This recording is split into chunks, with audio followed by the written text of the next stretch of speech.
How would you like a 15% discount to my daily email, the stack of stuff, the show notes, discounts to the conference, all of that? All you need to do is text the word show to 33777. You'll get the annual subscription with a 15% discount to my daily email. You'll get the stack of stuff, the links to the show notes, discounts to the conference, and so much more.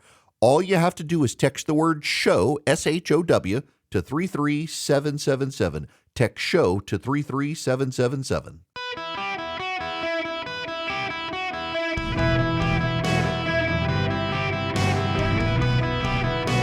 Welcome to the Erick Erickson Show podcast, Hour 2. Greetings, conversationalists. Welcome. It is Erick Erickson here across the United States of America. The Dow is up right now over 900 points. Earnings are encouraging the Dow and also hope for a deal with the Strait of Hormuz. The S&P 500 has hit a record. The S&P 500 is at 7732 right now, up 131 points. NASDAQ is up 614 points to 26,527. And the Dow at 54,162. The Dow is at 54,162, to paraphrase Pam Bondi. And I come to tell you that I'm not convinced we're winning the war. And it's by choice. And I want to swing back to that through this path. There are people in Washington, D.C., on the left and the right, who want us to lose to Iran. There are some within the president's circle of advisors who want us to lose to Iran.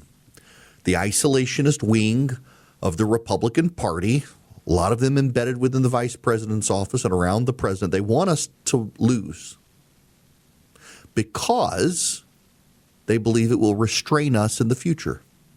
And they want a restrained United States.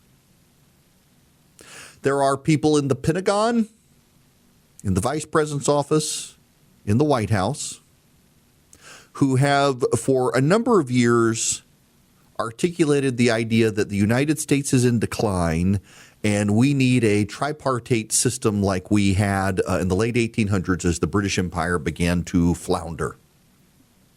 And the world needs to be divided into a multi-party system or a multipolarity of the Chinese, maybe the Russians, although the Russians don't appear up to it, or the Europeans and the United States. And we'll take the Western Hemisphere. China can take Africa, Asia, Europe can be Europe and trade, or Russia can do whatever Russia wants. Yeah, the fantasy land is that Russia is somehow ascendant right now. These people have thought this is why there was this hesitation to support Ukraine, is there was this idea that the Russians were actually on top of things and the Russians could be our ally. And the idea, and by the way, this goes back to the 90s. The idea has always been, it was articulated by Pat Buchanan and his acolytes as well, that Russia could be welcomed into the Western fold and pitted against the Chinese. The Chinese were beginning to be ascendant in the 1990s, and that we could bring the Russians in, welcome them into the Western fold, and we could have this global alliance of the Americans and the Russians working together collaboratively. But any person who is a student of history, going back to Peter the Great and particularly to Catherine the Great, who was an import into Russia and adopted the Russian ways and became empress, had her husband killed apparently, had a relationship with a horse among other legends, took Crimea from the Ottomans. Catherine the Great, who ironically had come into Russia and was not natively Russian, but adopted Russian ways and advocated for Russia as its own sphere of influence and was dubbed the Great, Catherine the Great. And the czarist idea and ideal was always that the czarists, the Russians, had a sphere of influence that was led by the Cyrillic language that is reflected in Eastern Europe and down into the northern Asian territories, which is what the Soviet Union built. And now Vladimir Putin wants the Soviet Union back. He wants the Iron Curtain countries back into the Russian sphere of influence. He doesn't like them being with the West. Putin is unable to pull this off. And Russia economically is collapsing before our eyes, and it's going to be a dangerous thing. But what the Russians are doing is they brought the Chinese into the fold, and now suddenly the Chinese are the masters. The Russians and the Chinese have a long and antagonistic history going back hundreds of years. They have never been natural allies. And so the thinking had always been that the Russians could be co-opted by the West and brought into the Western fold as allies. But anyone who's ever paid attention to history understands the Russians themselves have always viewed themselves as their own sphere of influence. They don't want to be Western allies. They want to be Russia. But the Russians have been working with the Iranians and the North Koreans and the Chinese, and until recently the Venezuelans. They've been working with the Cubans on an axis powers. Now, people, even some friends of mine, have gotten mad at me for referring to them as an axis of evil and things like that, but they are. They're evil regimes. They're totalitarian, godless dictatorships. Or they're Islamic religious zealots who are willing to work with the godless regimes to kill off the Christians and the Jews. And whether you want to call it an axis of evil because you're like, oh, that was too George Bush, we can't say that. But the fact of the matter is the Chinese, the North Koreans, the Cubans, the Iranians, and the Russians are working hand in glove together, and they're starting to learn from each other. And the thing about alliances that you have to understand that is most significant, and the thing about the Western alliance that is most unique, is that we have learned to fight with each other collaboratively. An Israeli captain and an American captain and a British captain and an Australian captain on the high seas can coordinate their ships together in ways that the Russians, the Chinese, the North Koreans, the Iranians, and the Cubans can't. But the Russians and their allies are learning from each other now, and they're beginning to coordinate and learn their way so that they can coordinate. They are building before our eyes an alliance of cooperation. It took a very long time for NATO to build that up. The hardest thing is having to learn how to learn in this alliance. And that has taken the Russians and the Chinese and their friends a very long time. It took us during World War II on the battlefield a very long time for the French and the British and the Americans and the like to learn how to learn from each other. And we carried that knowledge over after World War II into NATO. And now we can collaborate with each other because we learned how to learn from each other. The bad guys are doing that right now, but you're not supposed to call them bad guys because in the White House, in the Pentagon, in the Vice President's office, even some of the State Department, even some in Congress, they have this idea on the right that we need to have these three spheres of influence now, that we have no natural alliances. We should let NATO collapse. It's old, it's sclerotic, and the United States is not in a position to lead anymore. And these people want us to lose in Iran because they think if we lose in Iran, they can say, aha, see, we got to get out of the Middle East altogether. Iraq, Afghanistan, Iran, we can't do it over there. We need to leave. They intend for us to lose and use that as an excuse for American withdrawal from the Middle East and allow our allies in the Middle East to go to China because they see our natural sphere of influence as the Western Hemisphere. They do not see us as having any reason to be in the Middle East at all, and screw the Israelis. That's part of it as well. There are a bunch of anti-Semites involved in this, and they want us out of the Middle East, and so they want us to lose. The President of the United States does not want to lose, but he is losing. And we need to acknowledge this reality that the President of the United States is willfully choosing to lose to Iran. And it doesn't have to be that way. I mentioned yesterday we lack the will as a nation to actually fight. We lack the will as a nation to build. We lack the will as a nation to do hard things. I took my monologue yesterday and I wrote this piece this morning. I'm asking the government to get out of the way and hand the profit motive back to the people who actually know how to build and let them get rich doing it. Get the private sector a reason to make the missile, refine the oil, desalinate the water, light the dam, and they will. This isn't fantasy. This is America before we decided we were too sophisticated for ambition. This is a failure of imagination, and it's putting our security at risk, putting millions of people in the West at risk of running out of water and power, and almost nobody in charge wants to lift a finger about any of it. We used to be the people who did the big thing precisely because they were hard. Somewhere along the way, we became the people who explain at great length and with real conviction why the big thing cannot be done. I want I would like us to be the first kind of country again. We still can be that kind of country. We've just got to decide we want to do it. We've got to decide we want to beat Iran. And if we decide we want to beat Iran, we got to go through Iran. And we don't have to go through Iran with American military might on the ground. We can allow the Israelis and the Kurds and the people of Iran to do it themselves. But we have to allow them to do it because we're still the leader of the free world. And they will not act without us, and they need our arms and support. This is the thing that should boggle your mind. I found the actual statistic, and it blew my mind.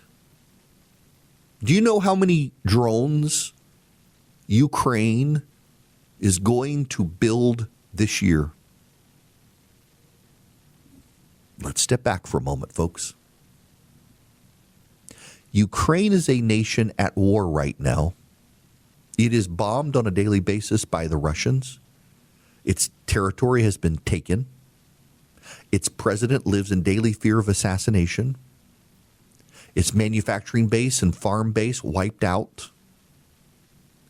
And that country, with a farm and industrial base wiped out, with its citizens at war, with its territory taken, with its president under fear of daily assassination, with missiles falling on a daily basis in its cities and civilians, not just its soldiers being killed, it will produce 5 million drones this year. More than every NATO country combined, Ukraine will produce 5 million drones. Do you know how many we have in our arsenal? Less than 100,000. Some say 10,000. It's not a public number, but everyone acknowledges it's less than 100,000. Ukraine's going to build 5 million a year. We can't even build a Patriot missile right now. We're having to let Ukraine do it. This is a loss by choice. This is a loss of will by the United States to lead. And the president has people whispering in his ear who have lost the will to lead and don't think we should lead. And by design, they are causing this president to lose a war. The president of the United States didn't have to go into Iran, but he chose to. And then he pulled his punches on Iran. And he's gone a tit for tat with Iran. We put Iran's navy at the bottom of the Persian Gulf and bragged about it. And they can still close the Strait of Hormuz because we have allowed them to do it. They can close the Red Sea. We have allowed them to do it. We have all these reports in the Washington Post, the New York Times, and at CNN that our Muslim allies in the Middle East, they don't want us to keep fighting the war. Do you know why they don't want us to keep fighting Iran? They don't want us to keep fighting Iran because they don't think we're in it to win it. That's why. That's actually in the reporting, that they believe the president is not committed to do what is necessary to wipe out the Iranians.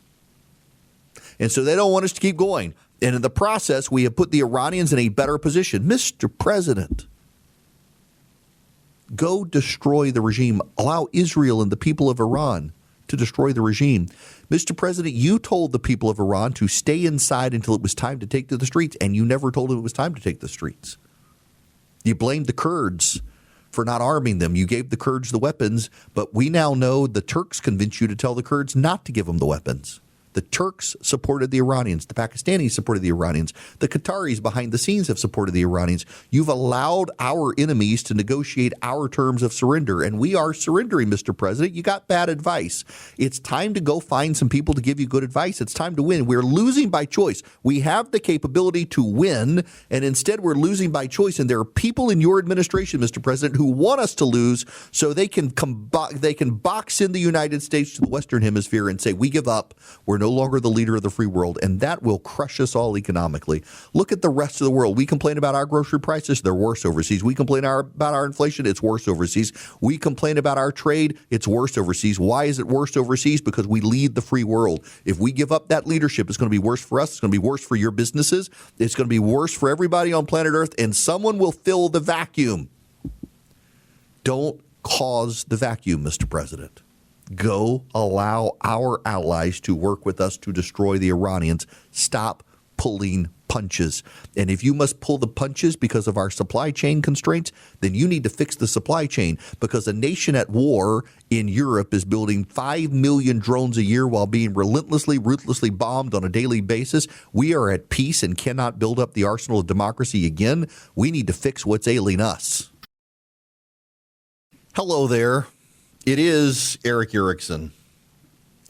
For those of you in Ohio, I got to pull up the map here because So Max Miller's district is the Ohio 7th District. It runs just south of Cleveland. Worcester's the center of it. It's to the west of Canton and Cuyahoga Falls and Akron. It is a solidly Republican district, and Republicans are going to lose it because Max Miller will not drop out of the race. Max Miller, the Daily Mail now has pictures of syringes with substances in it from his bedroom and bags of marijuana gummies, 150 milligram gummies. One of those would take him out. How many was he doing?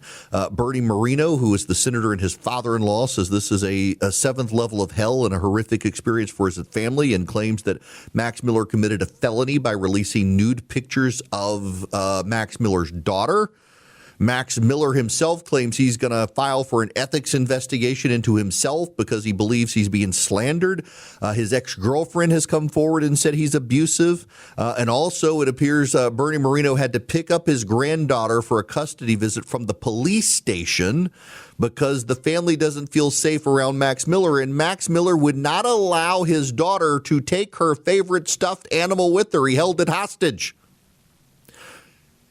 Graham Plattner saw the light and dropped out in Maine to help his party's chances. The Republicans are going to lose a Republican seat in Ohio because Max Miller is not as decent as the Nazi-turned-communist with the death camp tattoo in Maine who decided it was better to drop out than go through this and lose. Max Miller is holding the Republicans hostage. And by the way, our president of the United States, Donald Trump, continues to say, Max Miller's a good guy. These are just accusations. Same thing the Democrats said about Graham Plattner until they decided they wanted to win. Mr. President, do you actually want to win? I'm beginning to believe the president doesn't actually care about the congressional majority, or he would step in and tell Max Miller, get out of the race. Find him someplace in the administration to go. Get him out of the race, Mr. President. If you want to save the House of Representatives, Max Miller, and by the way, you people in Florida, Cory Mills has got to go. You've got to defeat Cory Mills in the primary. The media is going to wait until this stuff is locked up, and then they're going to destroy these Republicans. You know it's coming, so stand up now and do the right thing. Max Miller, leave. Florida, vote out Cory Mills. And then go get a bank account, all of you, from Old Glory Bank, because it's the right thing to do, too, because they share your values. They were started by conservatives for conservatives. They believe in your liberty and freedom, and they want to help you. They're rugged individualists who support the First Amendment, the Second Amendment, and every other amendment, and they support our veterans and troops, and they would like your support. As a customer, I have a no-fee checking and savings account with them. You can get the premium interest-bearing accounts if you want. You can get a business account with them. And by the way, if you're a business that's been harassed by big banks, they're not going to harass you. If your business is legal, they're going to let you do your business. OldGloryBank.com/Erick. OldGloryBank.com/ERICK. Get a bank account with Old Glory Bank. You can get a mortgage. You can get CDs. They share your values, and they are a pro-freedom bank, and they're growing. OldGloryBank.com/ERICK. Erick. Member FDIC, equal housing lender. Terms and conditions apply. So I have a side note real quick that I'm doing some advanced planning on, and the email is Erick, ERICK, Erick at EWErickson.com, or you can do the contact EWErickson.com, either one. So a couple of weeks ago, John Piper, if you are an evangelical in particular, you know who John Piper is, one of the most famous theologians in America. He preached at my church. And so John Piper, unlike some of you, subscribes to my daily email. And so I went up to introduce myself because I knew he was a subscriber. And the dude is extremely famous, has written a ton of books, is known around the world, and looks at my kids who are with me and looks at them and says, I read your dad more than he reads me, at which point my kid looked at John Piper and said, we don't read him at all. Talk about humbling. I mean, my ego went from the stratosphere to 6 feet under right there. I say all that not to say John Piper's a subscriber and you can be too if you text data to 33777. Philip and Fisher would want me to put that plug in, or just text Erick to 33777. I say that because my kids aren't listening right now. They're not on Twitter. We don't let them have access to Twitter. My 20-year-old, we still don't let her. If she's in the house, she can't connect to Twitter. So she doesn't have Twitter. My son doesn't. So they don't know. So I am going to open this segment before I get to what I actually want to talk about and just say, my daughter has now been to Europe. My son has never been outside the country. And I am thinking for his high school graduation, he's a big, big, big ancient Rome fan. And I should take them to Italy because I love Italy. It's been a long time since I've been to Italy. And I was thinking like Rome and Florence. If any of you have any tips, if any of you have a large private aircraft that want to fly us directly so I don't have to buy a Delta ticket, I'll take that too. But nonetheless, if you got any tips, let me know. I'm assuming stay 2 days in Rome because we really just want to see like the Vatican and go see like the Colosseum, maybe the Pantheon, and then go to Florence because my daughter's a big art history fan. She wants to go see the David. She wants to go see the cathedral. And that's kind of what I'm thinking, to split it between Rome and Florence. But if you have any tips, Erick, E-R-I-C-K, Erick at ewerickson.com or contact at ewerickson.com. The team will vet those and forward them to me. Erick at ewerickson comes straight to me.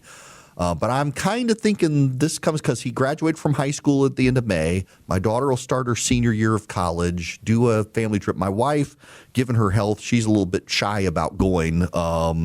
Just airports and commercial planes and all that, it wears her out. So she probably won't go with us unless one of you wants to have a private aviation sponsor for the show and do it that way. But take my kids overseas. I think it would be fun. So if you have any suggestions, it has been a long time since I've been over there. Now, I want to talk to you about two different pieces, one of which is in the show notes. If you text Erick to 33777, you will see this piece in the show notes. And the other piece you will not, because I forgot to tell Philip to put it in there. The $5 billion back door, how foreign interests fund American political activism. Now, I talked yesterday about Marco Rubio saying that the communists in Cuba are funding these activist groups in the United States. Let me read you some of this piece that's in the show notes. Nearly $2 billion moved from foreign foundations into American nonprofits last year, and almost none of it broke a single law. It's part of a much larger pattern. A new watchdog database has now tracked more than $5 billion in foreign money flowing into U.S. nonprofits altogether across 523 organizations and roughly 12,000 records covering all categories of foreign nonprofit spending. Under federal election rules, none of it is supposed to be possible. The New York Times has described how this money travels, calling it a daisy chain of opaque organizations that mask the ultimate recipients. More than 150 U.S. nonprofits took in that cash last year, then pushed it into climate campaigns, left-wing protest movements, and efforts to sink Republican candidates. Some of it even funded activists telling Americans to eat less meat and give up their cars. Federal law bars foreign nationals from donating to campaigns or candidates. Nobody disputes that. But Caitlin Sutherland, executive director of Americans for Public Trust, told the House Ways and Means Committee this February that the law stops well short of where money actually flows. Foreign money running through foundations and nonprofits to influence policy and advocacy is not prohibited, Sutherland testified, explaining that this gap is exactly where the dark money lives. It was Americans for Public Trust's own reporting, released the same week as Sutherland's testimony, that first mapped this overseas dark money operation in detail.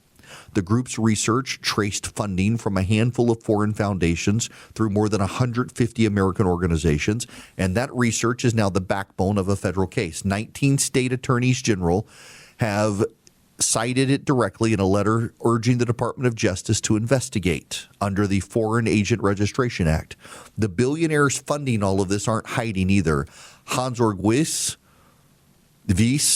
Christopher Hohn, Alan Parker, Jeremy Grantham, Sunil Setia, Greg Skinner, they've built the entire donor ecosystem around it. Indivisible, the group responsible for organizing No Kings protests since President Trump began his second term, took $6.5 million directly from Wyss, a Swiss billionaire who has written checks to the ACLU, Greenpeace, Planned Parenthood Action Fund, Sierra Club, Free DC, and Moms Rising.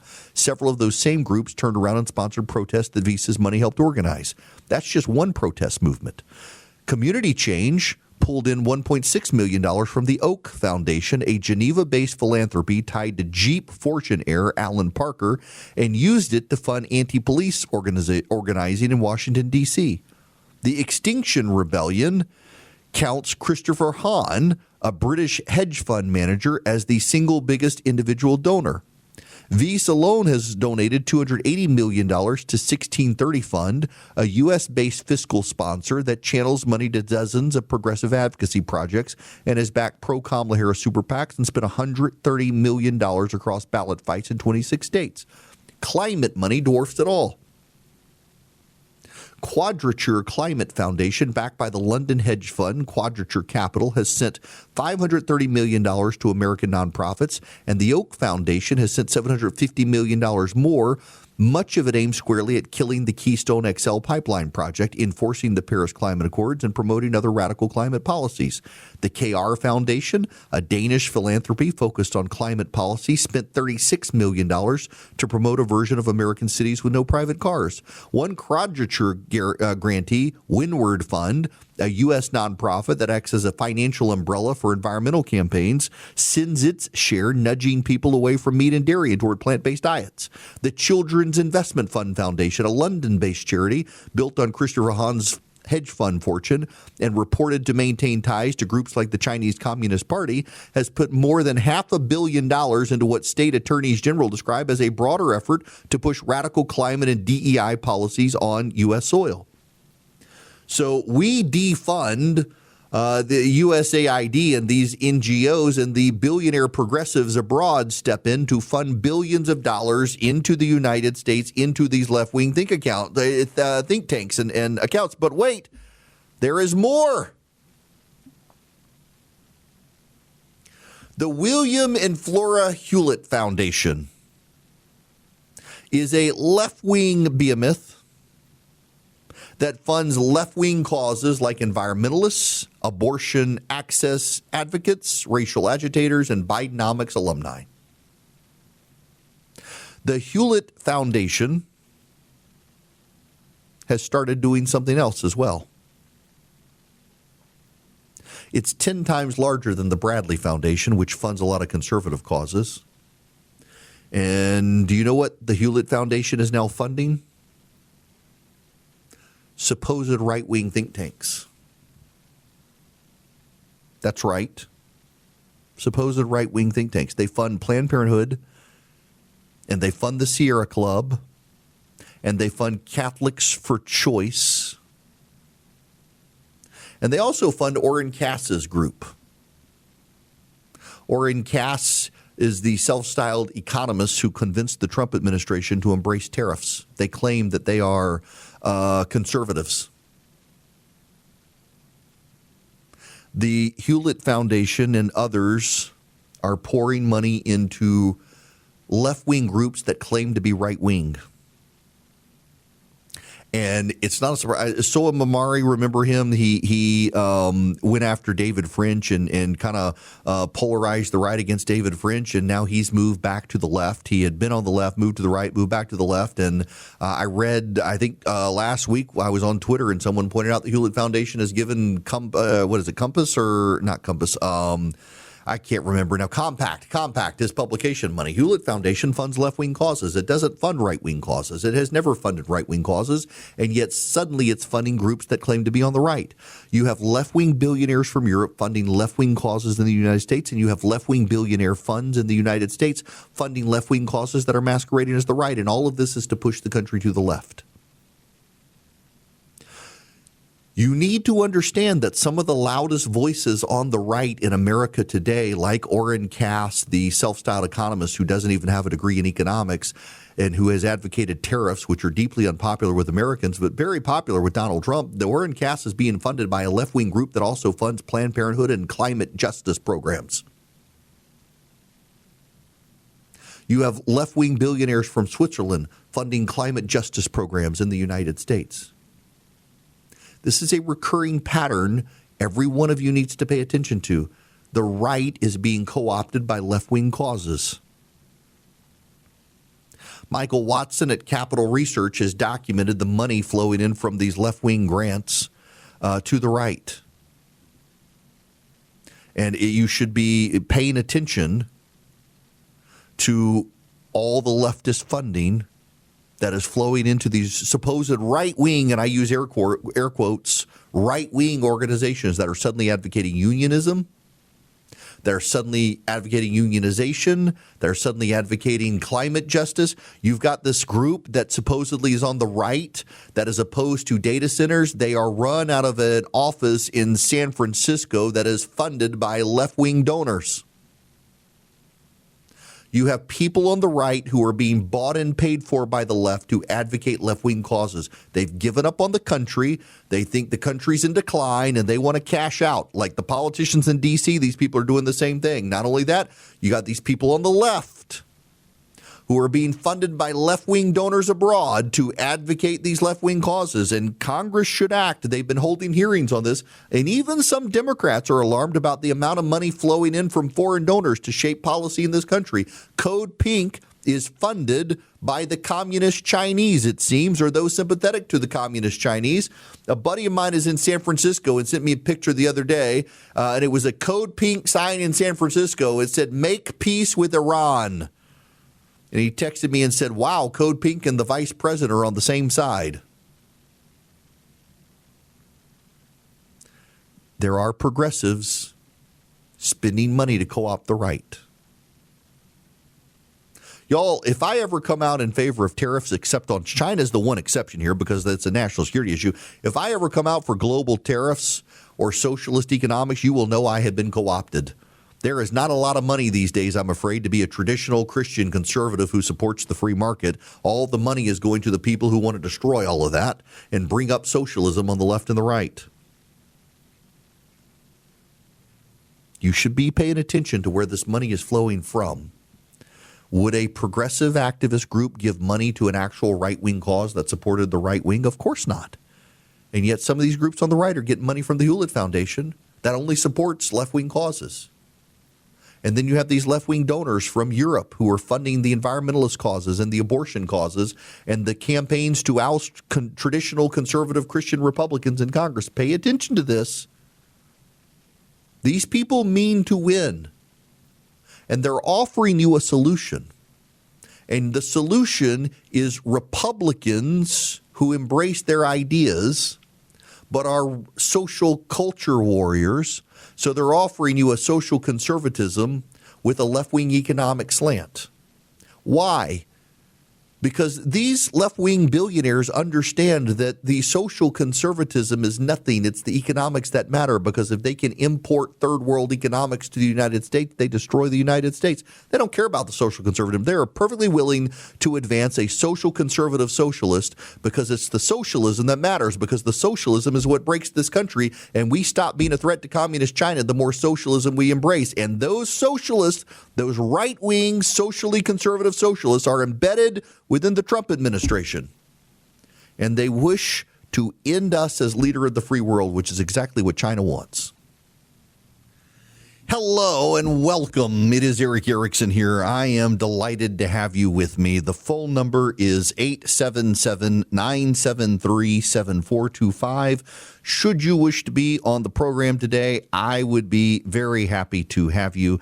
I guess I should open the call screening program now, because I've just been on a roll. I got so much to talk about since coming back from vacation that there's just too much going on. Now, I also need to point out to you that, we should have a laugh at the Irish. This is actually really good. I need to record this one for social media. So, the Irish are perhaps the most anti-Semitic government in the West. The Irish, I don't know what it is about them, but you go back to even World War II, and it's not like the Irish were the most reliable allies. And some of you people who claim Irish descent get very snippy when you point that out, but it's true. And the Irish government these days has gone further and further and further off the left-wing cliff as a nation, and they have become the most anti-Semitic nation in Europe, I think. So much so that the Irish government bought a brand new private jet for use. But it had an Israeli-made navigational system inside it. So the Irish decided they had to get rid of the Israeli navigation system. And now the private jet bought for the Irish government can't land in fog because the Israeli navigation system was the system that was the best able to allow them to land in fog. They bought a Dassault Falcon 6X aircraft to replace an ancient Learjet that they had. And, well, because of their position on Israel, got rid of all the Israeli technology on the plane, and now the plane is not capable of doing its job. Well done, Ireland. Well done, Ireland. You have broken your brains on anti-Semitism. Now, when we come back, I'm going to try not to break your brains. We've still got much more to talk about, including Mike Rowe has been down in Texas, and he's been finding 20-somethings. 20-somethings in Texas without college degrees who are making $240,000 a year in Texas. What is the magic in Texas allowing these people who don't have college degrees, who are under 30 years old, to be making almost $300,000 a year? I will tell you when we come back. Right now, I have to tell you about Perfectly Snug. I mentioned that Bright mattress. I don't have it, but what I do have is my Perfectly Snug mattress topper that works to keep me cool at night. I went to bed early last night, y'all. I didn't eat anything all day yesterday because I had my physical, and then I was exhausted, and I was ready for bed. Went to bed like 9:30 last night. Usually I'm up till midnight or later. I went to bed at 9:30, and my Perfectly Snug, when I laid down, it realized I was in bed and it was time to turn on, and it began blowing cool air because my wife was cold yesterday, so she had cranked up the thermostat so it was hot in the bedroom, and Perfectly Snug cooled me down. It just works. It can warm you up if you need to in the wintertime. It circulates cool air. It's like an air conditioner for your bed, and it just works. You can get one, save $280 at perfectlysnug.com/Erick. perfectlysnug.com/ERICK. You sign up for Perfectly Snug today, perfectlysnug.com/Erick, and you get a Perfectly Snug night's sleep. It's a mattress topper. You can put your fitted sheet on top of it. It'll circulate cool air or warmth if you need it. perfectlysnug.com/Erick. It really does work. It's great.